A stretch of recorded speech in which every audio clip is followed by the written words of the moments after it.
وأهل العلم أيضا يحذرون من مجالسة أهل البدع والأهواء.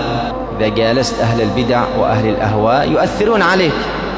لذلك ما يجوز للعبد السني المتمسك بكتاب الله وسنة رسوله أن يجالس أهل البدع والضلالات، لأنه سيتأثر بهم ويصبح داعية إلى البدعة والضلالة، وأيضا يشوش على الناس.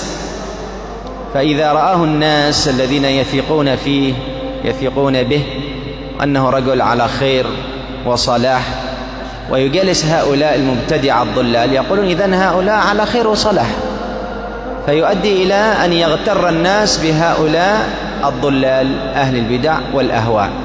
فتجد هؤلاء العوام يجالسونهم، تقول له لماذا تجالس هذا من أهل البدع؟ قال يا أخي فلان يجالسهم، فلان إمام المسجد الفلاني ولا الداعية الفلاني يجالس هؤلاء، يمشي معهم ويجلس إليهم، فيتأثر هؤلاء الناس، فيكون هذا سببا في ضلال هؤلاء الناس وبعدهم عن السنة.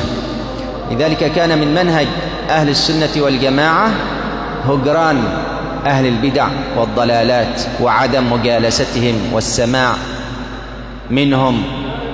جاء رجل من أهل البدع إلى محمد بن سيرين الإمام الكبير، قال أريد أن أقرأ عليك آية. قال لا.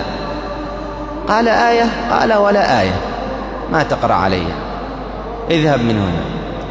فلما ذهب سأله بعض طلابه لماذا لم تسمع منه؟ قال خشيت أن يلبسها علي، وهو إمام. يعني إذا جلست مع هذا ربما يأتي لك بتلبيسات وأمور يشغب عليك في أمور دينك وأنت في السلامة.